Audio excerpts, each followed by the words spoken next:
আসসালামু আলাইকুম। HSC English first paper পরীক্ষার পর আমাদের কিন্তু সবসময় একটা দুশ্চিন্তা থাকে যে আমার এ প্লাসটা আসলে থাকবে কি না। তো আমরা যদি একটু কেয়ারফুল হই তাহলে কিন্তু আমরা সেকেন্ড পেপার দিয়ে আমাদের ফার্স্ট পেপারের যে ঝামেলাগুলো আছে সেগুলো কিন্তু আমরা কভার করে ফেলতে পারি। এখন প্রশ্ন হচ্ছে যে তাহলে আমরা এই যে সেকেন্ড পেপার এক্সামটা আছে এটা কিভাবে এই স্বল্প সময়ের ভিতর সুন্দরভাবে প্রিপারেশন নিব। চলো সেই বিষয়টা নিয়ে আজকে আমরা একটু আলোচনা করি। সবার পূর্বে একটা কথা বলে রাখতে চাই, যেটা ইংলিশে এ প্লাস পাওয়াটা কিন্তু তোমার একটা স্ট্র্যাটেজির ব্যাপার। এখানে তুমি যদি জাস্ট একটু স্ট্র্যাটেজিক হও অল্প সময়ের ভিতরে এ প্লাস তোলা কিন্তু খুবই সহজ। তুমি ইনফ্যাক্ট 85 মার্কস তুমি ইজিলি তুলতে পারবা। সেকেন্ড পেপারে নাম্বারগুলো অনেক বেশি পরিমাণ স্ট্র্যাটিফাইড, কারণ হচ্ছে তুমি দেখো গ্রামারে প্রায় 60 নাম্বার আছে এবং তুমি যদি চাও এই 60-র ভিতর তুমি 55 প্লাস কিন্তু খুব সহজেই রাখতে পারবে, একটু স্ট্র্যাটেজিক হতে পারবে। আমি এখানে সবগুলো হ্যাকস তোমাদেরকে দিয়ে দেওয়ার চেষ্টা করছি। ফার্স্ট যে হ্যাকটা আমি তোমাদেরকে দিব, যে এখানে কোন জিনিসটা তুমি বেশি গুরুত্ব দিয়ে পড়বা, যেহেতু তোমার পরীক্ষা চলমান আছে অথবা তুমি পরীক্ষার জন্য প্রিপারেশন নিচ্ছ, হ্যাঁ, সেই ক্ষেত্রে আমি ফার্স্টে যে জিনিসটা তোমাকে বলবো সেটা হইতেছে যে তুমি এই যে কমপ্লিটিং সেন্টেন্স যেটা আছে এটার দিকে একটু গুরুত্ব দাও। এখানে দেখো 10 মার্ক অ্যালোকেটেড করা আছে, অনেক হিউজ পরিমাণ একটা মার্ক কিন্তু অ্যালোকেটেড আছে হচ্ছে এই যে ক্লজেস এবং ফ্রেজেস দিয়ে সেন্টেন্স কমপ্লিশনে। এই সেন্টেন্স কমপ্লিশনগুলো আমরা করবো কিভাবে? আমাদেরকে যেটা করতে হবে, প্রশ্নটা বারবার পড়তে হবে এবং আমি তোমাদেরকে একটা হ্যাক বলে দিচ্ছি, this is a very important hack. তুমি প্রশ্নটাকে বারবার পড়ো, কোশ্চেনটাকে ভালোবার পড়ো, তাহলেই তুমি অনেক আইডিয়া পেয়ে যাবে। তোমাকে আর তোমার নিজেরা তো কষ্ট করতে হবে না, কোশ্চেন পড়লে তুমি অনেক আইডিয়া পেয়ে যাবে। এবং কোশ্চেনে যেটা বলছি যে কোশ্চেনে তোমাকে কিন্তু এই সেন্টেন্স কমপ্লিশন যেটা আছে এটা কিন্তু অ্যাকর্ডিংলি করতে হবে। ফার্স্টে যে পার্টটা দেওয়া আছে, যেমন ফার্স্টে যে তোমাকে এখানে লিস্ট দেওয়া থাকে, এই লিস্ট, হ্যাঁ, হি walk fast lest he should miss the train. তাহলে এখানে লিস্টের পরে কি হয়? শুড হয়, তাই না? Walk fast lest you should miss the train. Walk fast lest you should miss the train. তাহলে লেস্ট যদি তুমি দেখো তাহলে তুমি কি শুড দিয়ে should you should miss something, right? ওইরকম কিছু করে তুমি এই সেন্টেন্স কমপ্লিশনটা করবা, ঠিক আছে? তারপরে দেখো হাই টাইম দিতে পারে, it is high time, we value we valued patriotism, we adopted patriotism. তাহলে হাই টাইমের পরে কি হয়? হাই টাইমের পরে কিন্তু পাস্ট হয়, সাধারণত অতীত অতীত হয়, তাই না? It is high time we valued patriotism, we patronised, ED patronise তোমার কি প্যাট্রিয়টিজম। তাহলে হাই টাইমের পরে কি আমরা পাস দিব। এরকম ভাবেই প্রত্যেকটা সেন্টেন্সে তুমি দেখবা সুন্দর এরকম একটা স্ট্রাকচার আছে। ঠিক একইভাবে তুমি দেখবা যে অনেক সময় এই যে উইচ, ওয়েন, এই ধরনের জিনিসপত্রগুলো এখানে দ্যাট, এগুলো আমরা ইউজ করে সেন্টেন্সগুলো করবো। একটা জিনিস খেয়াল করবো, এখানে তোমার কোনো সফিস্টিকেটেড বা খুব কঠিন কোনো সেন্টেন্স করার কিন্তু প্রয়োজনীয়তা নেই। বরং যে জিনিসটা প্রয়োজনীয়তা আছে, যে তুমি এখানে যে সেন্টেন্সটা লিখছ সেটা গ্রামাটিক্যালি কারেক্ট হচ্ছে কিনা, কোনো জটিল কিছু তোমার এখানে লেখার দরকার নেই। শুধু জাস্ট এই যেখানে ওরা যে জিনিসটা দিয়েছে সেটার সাথে এটার ইকুইলিব্রিয়াম বা ভারসাম্যটা তুমি রাখতে পারছো কিনা ওটা দেখলেই তোমার কিন্তু এই সেন্টেন্স কমপ্লিশনে তুমি 10 মার্ক তুমি পেয়ে যাবা। এটা তোমার জন্য খুবই হেল্পফুল হবে। এটার দিকে একটু বেশি গুরুত্ব দাও এই 3 নাম্বার কোশ্চেনটার প্রতি। ওকে, চলো আমরা পরের পার্টে চলে যাই। এরপর আমরা যে বিষয়টা গুরুত্ব দিব সেটা হচ্ছে তোমাদের এই সাবজেক্ট ভার্ব এগ্রিমেন্ট বা রাইট ফর্মস অফ ভার্বের যে ব্যাপারটা আছে সেটার দিকে। এটা কিন্তু খুবই খুবই জটিল, খুবই খুবই গুরুত্বপূর্ণ বিষয়। খেয়াল করে দেখো ভার্বের ব্যাপারটা এবং সাবজেক্টের ব্যাপারটা। দেখো আমি কি ইজ ব্যবহার করব না আর ব্যবহার করব, আমি কি ওয়াজ ব্যবহার করব না ওয়্যার ব্যবহার করব, তাই না? এই যে এই প্রশ্নগুলো এবং থার্ড পার্সন সিঙ্গুলার না যে তোমার যে নাম্বারগুলো আছে সেগুলোর ক্ষেত্রে কি আমরা ইউজ করি? হি গো টু স্কুল হয় না, হি কি হয়? হি গোস টু স্কুল হয়। এই যে ইএস যুক্ত হয়, তাই না? এই ইএস যুক্ত হচ্ছে, হি গোস টু স্কুল, তাই না? হি কামস ব্যাক, তাই না? তাহলে এই যে এস যুক্ত হওয়ার বা ইএস যুক্ত হওয়ার যে ফেনোমেনাগুলা, এগুলো কিন্তু আমার আলোচনার বিষয় হচ্ছে আমার subject verb এগ্রিমেন্টে।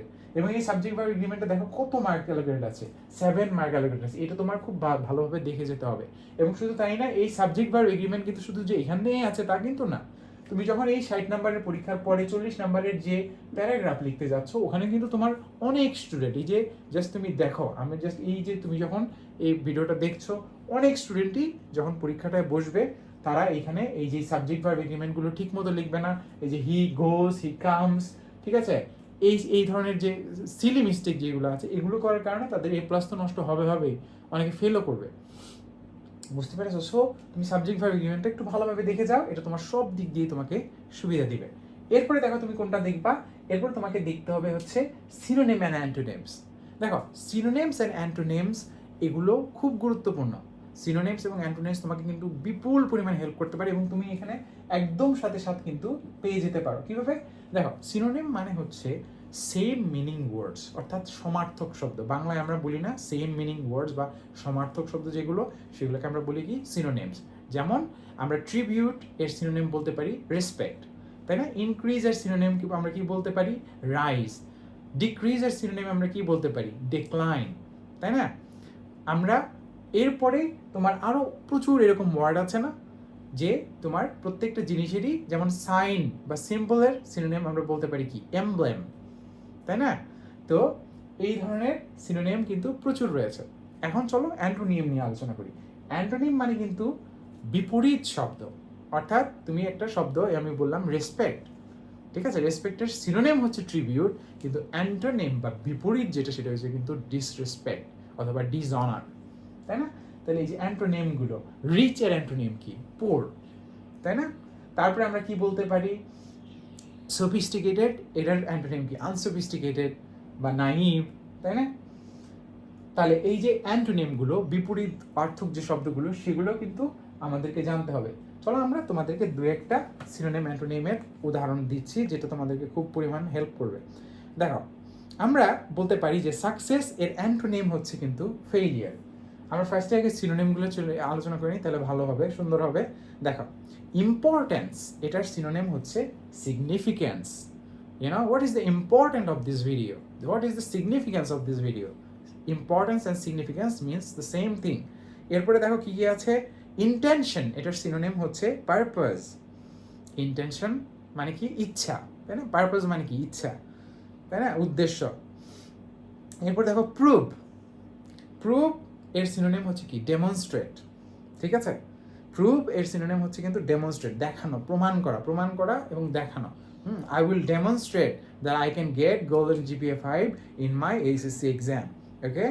I proved myself in the university admission test that I am a very good student. তাহলে প্রুভ মানে কি? প্রমাণ করা। ডেমনস্ট্রেট মানে কি? প্রমাণ করা, সেম মিনিং। ভ্যালু মানে কি? ওর্থ, কোনো কিছুর মূল্য বুঝাইতে। What is the value of your watch, তাই না? তোমার ঘড়িটার দাম কত? How much is your watch worth, তোমার ঘড়িটার দাম কত? সেম জিনিসই কিন্তু বোঝাচ্ছি, ওয়ার্ড কিন্তু ডিফারেন্ট, ভ্যালু এবং ওর্থ। তারপরে দেখো আর কি কি সিনোনিম আছে আমার। আউটকামের সিনোনিম হচ্ছে তোমার রেজাল্ট। ইউনো, রেজাল্ট, তোমার রেজাল্ট, এইচএসসি পরীক্ষার কি result? What is the outcome of your HSC exam? Outcome মানে কি? রেজাল্ট, তাই না? এই যে অসাধারণ অসাধারণ কিন্তু জিনিস আমার কাছে রয়েছে, ইউনো, এই যে যখন আমরা সিনোনিমগুলো দেখছি। একইভাবে দেখো ওভারকাম, ইউনো, ওভারকামের সিনোনিম হচ্ছে কি? পাস বা কনকার। তাহলে I have overcome my challenges. ওকে, তাহলে দেখো ওকে, তাহলে ওভারকাম আমি বলতে পারি I have conquered my challenges, I overcame my challenges। তাহলে পাস্ট টাইমে যদি বলি I overcame my challenges, okay, আর I conquered my challenges it means the same thing, right? So এই যে দেখো ওভারকাম এবং কনকার দুটোই কি? আমার সিনোনিমাস ওয়ার্ড। একইভাবে তুমি বলতে পারো সিনসিয়ার, যে মানুষ, ব্যক্তি, সে কিন্তু কি? সে কিন্তু অনেস্ট, তাই না? তাহলে সিনসিয়ার এর সিনোনিম কি? অনেস্ট, সৎ, তাই না? এইরকমভাবে আরও দু একটা সিনোনিম অ্যান্টোনিম আমরা দেখে নিই, চলো। মেথড এর সিনোনিম হচ্ছে প্রসেস। ডেভেলপ এর সিনোনিম হচ্ছে প্রসপার। কিউরিয়াস এর সিনোনিম হচ্ছে ইনকুইজিটিভ। এই যে দেখো একটা নতুন word, inquisitive, INQUISIT, inquisitive, TIV। Inquisitive মানে হচ্ছে কিউরিয়াস, সামওয়ান হু ইজ এগার, আগ্রহী। কিউরিয়াস, এগার and inquisitive means the same thing. These are synonymous. এরপরে দেখো অবজারভেশনের সিনোনিম হচ্ছে এক্সামিনেশন অর ওয়াচিং। এরপরে আমরা বলতে পারি mere, you know, he only gave me mere words, only words. Mere মানে কি? অনলি, তাই না? নলেজের সিনোনিম হচ্ছে লার্নিং বা নোয়িং। ঠিক একইভাবে আমরা আছে কি? লেটেন্ট, যেটাকে আমরা বলি সুপ্ত প্রতিভা, তাই না? লেটেন্ট প্রতিভা, সিনোনিম লেটেন্ট এর সিনোনিম হচ্ছে হিডেন, তাই না? যেটাকে হিডেন করা হয়েছে, অথবা concealed, you know, I know what to show and what to conceal. So এই যে দেখো হাইড করা, কনসিল করা, এই দুটো কিন্তু সেম জিনিস। লেটেন্ট মানেও কিন্তু এই হিডেন, যেটা গোপন, গুপ্ত রয়েছে, লুকায়িত, লেটেন্ট প্রতিভা, তাই না? লেটেন্ট ট্যালেন্ট, গুপ্ত প্রতিভা। তাহলে দেখো এরপর দেখো ট্যালেন্ট এর সিনোনিম হচ্ছে ইন্টেলিজেন্স অথবা ব্রিলিয়েন্স। ইন্টেলিজেন্স মানে কি? ট্যালেন্ট। এরপর দেখো মোর এর সিনোনিম হচ্ছে কি? অ্যাডিশনাল। সাপোর্ট এর সিনোনিম কি? Assist, help. গাইড এর অ্যান্টোনিম হচ্ছে তোমার অ্যাবান্ডন। এখন চলো কয়েকটা আমরা জেনে নিই, অ্যান্টোনিম জেনে নিই।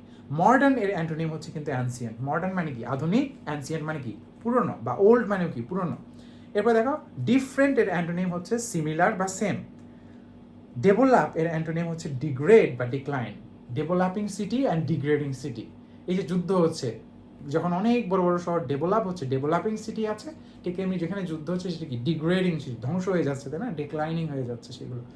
একইভাবে তুমি যদি দেখো অন্য অ্যান্টোনিমের ভিতরে দেখো অ্যালার্ট, এটার অ্যান্টোনিম চেয়েছে। অ্যালার্টের অ্যান্টোনিম হচ্ছে ইনডিফারেন্ট। অ্যালার্ট মানুষ কি? যে সতর্ক আছে, হ্যাঁ এই চোর আসতেছে বাসায়, হ্যাঁ সতর্ক আছে, কোনো সমস্যা নেই। কিন্তু এর হচ্ছে ইনডিফারেন্ট। তুমি যদি একটু খামখেয়ালি করো, ঠিক আছে?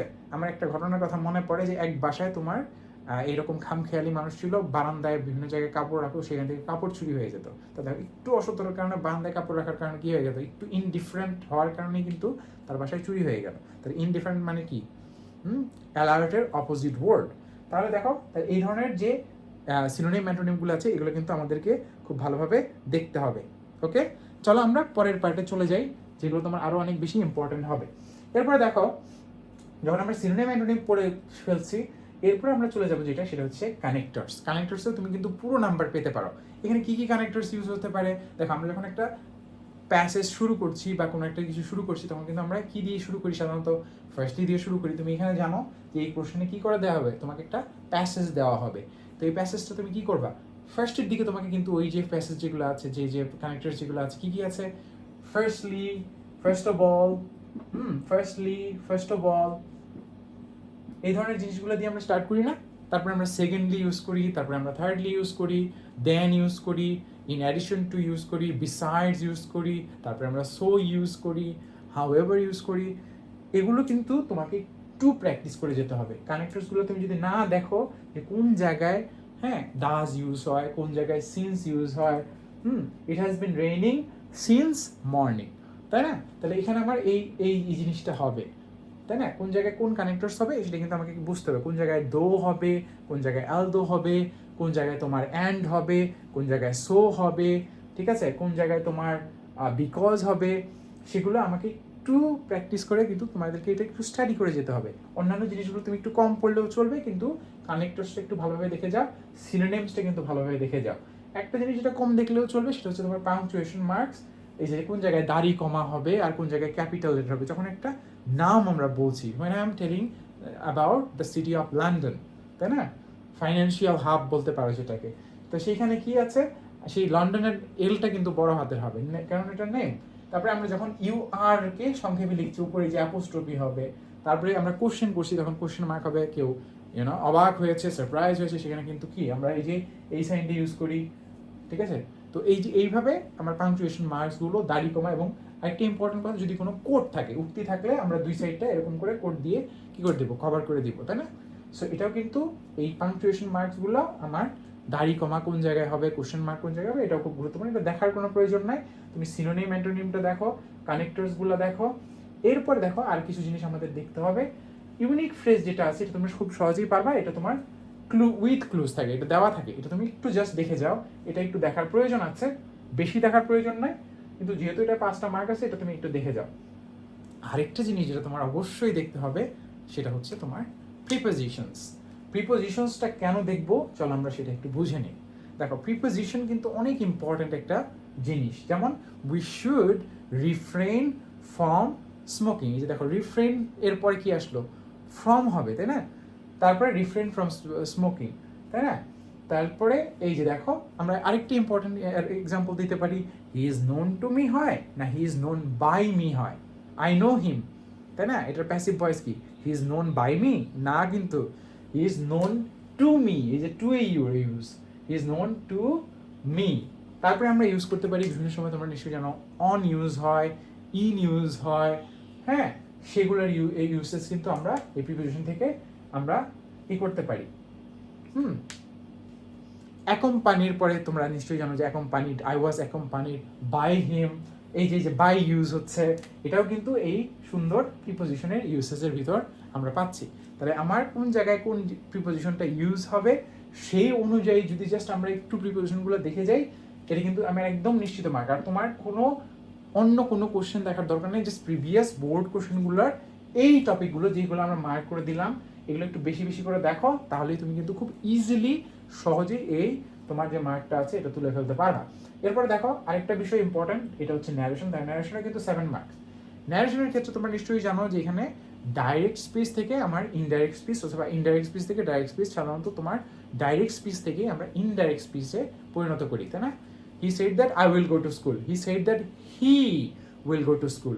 তাহলে এটা কিন্তু ওই যে অনেকটা তুমি বলতে পারো যে তোমার এখানে আমি জাস্ট সাবজেক্টটা চেঞ্জ করে দিলাম, হি said that I will go to school, সেটাকে আমরা কি করে দিলাম, হি said that he will go to school, তাই না? তাহলে এই যে জিনিসটা, তারপরে দেখো স্যার থাকলে আমরা কি বলবো, আমরা হি রেসপেক্টফুলি সেড দ্যাট।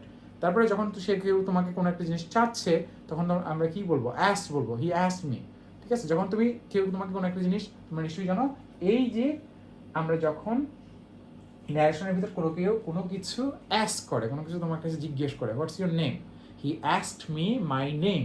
তারপরে যখন তোমার এখানে আরেকটা ইম্পর্টেন্ট জিনিস আছে কি বলতো, সেটা হচ্ছে যে এই যে ন্যারেশনের ভিতর যদি তোমার টুমরো থাকে, I will, he said that I will come tomorrow, তাই না? He said that he will come the next day. তাহলে এই যে দেখো নেক্সট ডে, প্রিভিয়াস ডে, তাই না? এই যে এইরকমভাবে যে আমার সেন্টেন্স ওয়ার্ড এইভাবে এগুলো চেঞ্জ হয়, তাই না? সার্ট থাকলে কি হয়, রেসপেক্টফুলি অ্যাড হয়। এইগুলোর মাধ্যমে কিন্তু আমরা এই ন্যারেশনটা মাস্টার করে ফেলতে পারি। ন্যারেশনটা একটু দেখে যাওয়ার চেষ্টা করবা, ন্যারেশন খুব বেশি তুমি যদি পারো, খুব বেশি দেখার দরকার নেই, তুমি অন্য জিনিসগুলো বেশি দেখবা, কিন্তু ন্যারেশনটা একটু দেখে যেও, ন্যারেশনটা খুব গুরুত্বপূর্ণ। এরপর দেখো ইউজ অফ মডিফায়ার্স, এটা খুব সহজ। ফার্স্টলি ইউজ হতে পারে এই যে এল ওয়াই যুক্ত যে ওয়ার্ডগুলো ইউজ হয়, এগুলো এই তোমার এই মডিফায়ার্স ইউজ হয়। ফার্স্ট, সেকেন্ড, আরও বেশ কিছু আছে, নাউনের ইউসেজ আছে, প্যাট্রিয়টিজম কোন জায়গায় আইএসএম যুক্ত ওয়ার্ড ইউজ হবে, সেগুলো কিন্তু কোথায় আসবে, আমার এই মডিফায়ার্সের ভিতরে এসে পড়বে। মডিফায়ার্সটা একটু দেখো, বেশি দেখার দরকার নেই, বাট এখানে তোমার মডিফায়ার্সটা দেখে দেওয়ার দরকার আছে। আচ্ছা, এরপরে দেখো ইউনিক ফ্রেজেস যে কথা যেটা বললাম এটাও তোমাদের দেখা দরকার আছে। এখন শোনো, ইংলিশ পরীক্ষায় তাহলে প্লাস কীভাবে নিশ্চিত হবে, এখন চলো হ্যাক্সগুলার, গোপন হ্যাক্সগুলো বলে দিই। 1 নম্বর জিনিস যেটা দেখো, তোমার মনে রাখতে হবে তোমার ইংলিশ সেকেন্ড পেপার পরীক্ষায়, এবং মোস্ট ইম্পর্টেন্টলি যদি তুমি প্লাস নিশ্চিত করতে চাও, এটার ব্যাকবোন হচ্ছে কিন্তু এই গ্রামার পার্টটা। গ্রামার পার্টটাকে তোমার যেটা করতে হবে, খুব দ্রুত দিয়ে তোমাকে কম্পোজিশন বা প্যারাগ্রাফগুলোকে পুরোপুরি লিখতে হবে। কথাটা বোঝো, পুরোপুরি না লিখলে কিন্তু তুমি জীবনেও এই পরীক্ষাটা ভালো করতে পারবা না, নেভার, কোনোদিনও সম্ভব না। তাহলে ওটা পুরোপুরিভাবে অ্যান্সার করবা। কিন্তু আমার এখানে একটা ক্লু, আমি তোমাকে একটা হ্যাক বলবো, ওটা করার পরেও তুমি মিনিমাম 20 মিনিট সময় যাতে তোমার হাতে থাকে এইভাবে পরীক্ষাটা দাও। কারণ হচ্ছে কি, এই যে তুমি ধরো প্রিপোজিশন লিখলা, অথবা তুমি এই যে সেন্টেন্সগুলো কমপ্লিট করলা, অথবা তুমি সাবজেক্ট ভার্ব এগ্রিমেন্ট করলা, এগুলো তোমার একবার করে একটু রিভিউ করার প্রয়োজনীয়তা আছে। হতে পারে তুমি এই যে সাবজেক্ট ভার্ব এগ্রিমেন্ট এটা করছো, কোনো একটা জায়গায় ইডি মানে পাস্টে অ্যান্সার করতে হবে, তুমি সেটা দাও নে, এই ছোট্ট ভুলটার কারণে, অথবা তুমি সাবজেক্ট ভার্ব এগ্রিমেন্টের ভিতরে যে কোথায় গোসের ইএস যুক্ত হবে, বা কামসের পরে একটা এস যুক্ত হবে, ওই এসটা হয়তো দাওনি, ঠিক আছে? কোনো জায়গায় হয়তো একটা পাস্টের সেন্টেন্স লিখতে হবে, তুমি ওটা লেখনি ওইভাবে, হ্যাঁ, কোনো জায়গায় হয়তো আইএনজি যুক্ত করতে হবে, ওই জিনিসটা তুমি করনি। এই ভুলগুলো তোমাকে কিন্তু একবার রিভিউ করতে হবে। মনে রাখো, ইংলিশ সেকেন্ড পেপারে তুমি যদি খুব ভালো মার্ক পেতে চাও, তোমাকে একটা রিভিশন টাইম রাখতে হবে, মিনিমাম 20 মিনিটস, অথবা তুমি 25 মিনিটসও রাখতে পারো যদি তুমি একটু চালাক হও। দেন দেখো, তুমি ন্যারেশনের জিনিসটা একটু খেয়াল করবা, যে এখানে যে আমরা যেভাবে ডাইরেক্ট স্পিচ থেকে ইনডাইরেক্ট স্পিচে চেঞ্জ করি, তখন কি যে চেঞ্জটা, যে স্ট্রাকচারাল চেঞ্জটা আমার করতে হয়, তুমি কি এক্স্যাক্টলি ওইভাবে করছো কিনা, আর কোনো ভুল হয়েছে কিনা, ঠিক আছে? ওখানে দেখো he says that he goes to school, এটার ক্ষেত্রে যেরকম হবে he said that he went to school, তখন কিন্তু অন্যরকম হবে। মানে বুঝতেই পারছো যে এখানে কিন্তু আমার যে রাইট ফর্ম অফ ভার্ব এবং টেন্সটা যেটা আছে, সেটা কিন্তু আমি অনেক সময় মেনটেন নাও করতে পারি। তাহলে এটা কি করতে হবে, আমাদেরকে এই জিনিসটাকে দেখে শুনে অত্যন্ত স্পষ্টভাবে বুঝে নিতে হবে। আর যখন আমরা বুঝে নেব, তখনই কিন্তু আমাদের এই এক্সামটা খুব ভালো হবে। তাহলে আমরা রিভিউয়ের জন্য 20 মিনিট সময় রাখি। আর গুরুত্বপূর্ণ কথা, যখন তুমি ওই যে তোমার যে প্যারাগ্রাফসগুলো এবং অ্যাপ্লিকেশনস বা যে ধরনের রচনাগুলো যখন লিখছো, 40 মার্কসের যে রিটেন পার্ট আছে, সেই রিটেন পার্টে তোমাকে মনে রাখতে হবে যে এই যে সাবজেক্ট ভার্ব এগ্রিমেন্ট, এটা কিন্তু তোমার ওখানেও মেনটেন করতে হবে। যে তুমি এই যে থার্ড পারসন সিঙ্গুলার যখন লিখছো তখন ইএস যুক্ত করছো কি না, তোমার সেন্টেন্সের টেন্সটা ঠিক আছে কি না। আর এই লেখাটাকে খুব বেশি বড় করার দরকার নেই, কিন্তু যে জিনিসটা লিখবা সেটা যত সম্ভব তথ্যবহুল, এবং most importantly, this is a very important thing to remember, use as best vocabulary as you can. You know, whatever vocabulary, sophisticated vocabularies, difficult words that you know, you must employ them. তোমাকে খুব ভালোভাবে ভোকাবুলারির যে ভান্ডারটা আছে, তোমার যে শব্দ ভান্ডারটা rich, তোমার শব্দ ভান্ডারের ভিতর যে অ্যাবাউন্ডেন্স আছে, সফিস্টিকেশন আছে, তুমি যে অনেক সুন্দর সুন্দর অনেক এই যে এই সিনোনিম অ্যান্টোনিমগুলো থেকে তুমি যে ওয়ার্ডগুলো পাচ্ছ, এই ওয়ার্ডগুলো ইভেন এখানের যে ওয়ার্ডগুলো পরীক্ষায় আসবে, ওগুলো যদি তুমি এই প্যারাগ্রাফগুলোর ভিতরে বা এই যে তোমার যে কম্পোজিশন বা এই অ্যাপ্লিকেশন বিভিন্ন জায়গায় যদি সুন্দরভাবে ওই ওয়ার্ডগুলো ইউজ করতে পারো, তাহলে কিন্তু তুমি অলওয়েজ অনেক বেশি নাম্বার পাওয়া, যেখানে হয়তো একটা অর্ডিনারি স্টুডেন্ট যে এই ওয়ার্ডগুলোকে, এই ভোকাবুলারিগুলোকে ইউজ করবে না, সে অলওয়েজ কম নাম্বার পাবে তোমার চেয়ে। তাই অবশ্যই এই ভোকাবুলারিকে সুন্দরভাবে ইউজ করার চেষ্টা করবা, এবং এই বিশেষ করে গ্রামাটিক্যাল পার্টটা শেষ হয়ে যাওয়ার পর যখন তুমি কম্পোজিশন বা প্যারাগ্রাফগুলো লিখবা, প্যারাগ্রাফগুলোকে খুব সুন্দরভাবে তুমি স্ট্রাকচার করে লিখে ফেললেই এখানে কিন্তু তোমার একদম পুরোপুরি মার্ক নিশ্চিত হয়ে যাবে। ঠিক আছে? তাহলে আমরা এই সিনোনিম অ্যান্টোনিম থেকে কিন্তু হিউজ পরিমাণ মার্ক ইনশিওর করে ফেলতে পারি। আমরা এই সাবজেক্ট ভার্ব এইটাকে একটু ভালোভাবে পড়বো, আর আমরা ইউনিক ফ্রেজ এগুলো একটু দেখে যাব। সবগুলো জিনিস দেখে যাওয়ার পর আমরা যেটা বললাম, একবার কোশ্চেনটা তুমি রিভিউ করো, তাহলে তোমার ভুলগুলো শুধরে গেলে তুমি এখানে নিশ্চিতভাবে এ প্লাস নিশ্চিত করতে পারবে ইনশাআল্লাহ। ওকে, তাহলে আমরা এখানে তোমার সেকেন্ড পেপারের একটা সুন্দর গাইডলাইন্স দিয়ে দিলাম, তোমরা খুব সুন্দরভাবে পড়ো। আরেকটা কথা বলে রাখবো, তোমার টাইমের এই যে তোমার হোল টাইমটা আছে ইংলিশ পরীক্ষার, ইংলিশ সেকেন্ড পেপার পরীক্ষার আগে, এটা 90% সময় ব্যয় করা হচ্ছে গ্রামারের পিছনে। গ্রামাটিক্যাল যে বিষয় আশয়গুলো আছে, এই 60 মার্কটাকে তুমি ভালো করার চেষ্টা করো। আর বাকি 10% যদি খুব বাড়াইতে চাও, তাহলে এটাকে 80% করে গ্রামাটিক্যাল পার্টে 80% সময় দিয়ে 20% সময় দেওয়া হচ্ছে তোমার রচনামূলক পার্টে। ওটা জাস্ট যাওয়ার আগ দিয়ে তুমি একটু দেখে গেলেই হবে যে যে আমি প্যারাগ্রাফগুলো কীভাবে লিখবো, এটা কিন্তু একটা স্ট্রাকচার আছে। তুমি জানো যে হ্যাঁ, যখন তুমি লোডশেডিং নিয়ে লিখছো বা কোনো ডিফরেস্টেশন নিয়ে লিখছো বা এনভায়রনমেন্ট পলিউশন নিয়ে লিখছো, যে তখন আমরা ওইভাবে লিখে দিতে পারি না যে we should all work for it, we should help the government work for it. Government alone cannot solve all these problems. The problem is environment pollution is known to everyone. The problem of sound pollution is known to everyone. The problem of load shedding is known to everyone. তো আমরা কিন্তু একই structure দিয়ে বহুত paragraph লিখে ফেলতে পারি। ওই স্ট্রাকচারগুলো তুমি আমার চ্যানেলের অন্য যে ভিডিওগুলো আছে সেগুলো যদি দেখো, ওগুলোর ভিতরে আমি স্ট্রাকচারগুলো দিয়ে দেওয়ার চেষ্টা করব, এবং সেই ভিডিওগুলোকে বারবার দেখার মাধ্যমে এবং এই ভিডিওটাকে তুমি বারবার রিভিউ করার মাধ্যমে আর যে কী জিনিসগুলো বললাম এগুলোর মাধ্যমে তুমি কিন্তু অনেক ভালো করতে পারবা। এর পাশাপাশি তোমাদেরকে একটা কথা বলি, এইচএসসি পরীক্ষা এটি কিন্তু তোমাদের জীবনের জন্য খুবই গুরুত্বপূর্ণ এবং খুব কঠিন একটা পরীক্ষা। আমি জানি না যে তোমাদের প্রিপারেশন কী অবস্থায় আছে, কিন্তু যদি তুমি চাও যে না আমি এই পরীক্ষাটায় আমার প্রিপারেশন হয়তো যথেষ্ট নাই, আমি এখন স্ট্র্যাটেজিক্যালি পড়তে পারি, ঠিক আছে? আমি আমার জীবনে তোমার বিশ্ববিদ্যালয়ে ভর্তির অভিজ্ঞতায় প্রায় 5.5 লক্ষ স্টুডেন্টকে পিছনে ফেলেছি। আমি তোমাদেরকে বিভিন্ন হ্যাকস, বিভিন্ন টেকনিক্স এবং বিভিন্ন কুল ট্রিক্সগুলো শিখিয়ে দেওয়ার চেষ্টা করবো। এবং মোস্ট ইম্পর্টেন্টলি আমি জানি যে অনেক সময় তোমাদের এইচএসসি পরীক্ষার সময় একটা খুব ইম্পর্ট্যান্ট একটা সমস্যা হয়, সেটা হচ্ছে তোমরা অনেক বেশি ভয় বা দুশ্চিন্তার ভিতরে থাকো, যেটার কারণে তোমার যে ভালো প্রিপারেশন, যতটুকু প্রিপারেশন নিয়ে তুমি পরীক্ষার হলে যেতে পারতা বা যে জিপিএটা পেতে পারতা, সেই জিপিএটাও কিন্তু অনেক সময় তুমি পেতে পারবে না, এই ভয় বা দুশ্চিন্তা বা হয়তো তুমি নিজেকে কন্ট্রোল করতে পারছো না এই সময়টাতে। আমি এই কারণে একটা কোর্স করিয়ে থাকি, হল স্ট্র্যাটেজি কোর্স বা এক্সাম স্ট্র্যাটেজি কোর্স। এই কোর্সটায় আমরা মূলত তোমাদের এই সময়টায় তোমাদের সবার পাশে থেকে তোমাদেরকে এই এক্স্যাক্ট গাইডলাইনটা, তুমি কীভাবে এই সময় নিজের কন্ট্রোলটা নিবা এবং কীভাবে বেস্ট পারফর্মটা করবা ওই অল্প সময়ের ভিতরে। তো পরীক্ষা খারাপ করার পরে কিন্তু আফসোস করে কোনো লাভ হবে না। পরীক্ষা খারাপ করার পূর্বে যত দ্রুত সময়ে যদি তুমি আমাদের এই প্রোগ্রামে আসো, ভর্তি হও, তাহলে আমি তোমাকে বেস্ট হেল্পটা দিয়ে দেওয়ার চেষ্টা করব।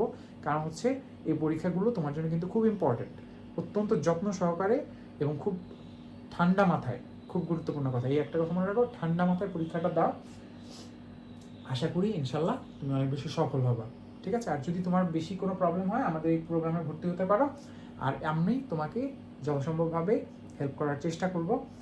আর সবচেয়ে বড় বিষয় হচ্ছে যে তোমার যে সাবজেক্টটাই তুমি দুর্বল, এসএসসি পরীক্ষা বা যে কোনো পরীক্ষার ক্ষেত্রে একটা জিনিস মনে রাখবা, যে সাবজেক্টটা দুর্বল ওই সাবজেক্টের পরীক্ষা কিন্তু তোমার সবচেয়ে খারাপ হবে। সো ওই সাবজেক্টটার ব্যাপারে একটু ভালোভাবে রিভিউ করে নিও। তো ইংলিশ পরীক্ষাটা তোমাদের জন্য কিন্তু খুব ডিফিকাল্ট পরীক্ষা না, একটু স্ট্র্যাটেজিকভাবে পরীক্ষা দাও, ইনশাল্লাহ তোমরা অনেক বেশি সফল হতে পারবা। তোমাদের সবাইকে অসংখ্য ধন্যবাদ। আল্লাহ হাফেজ।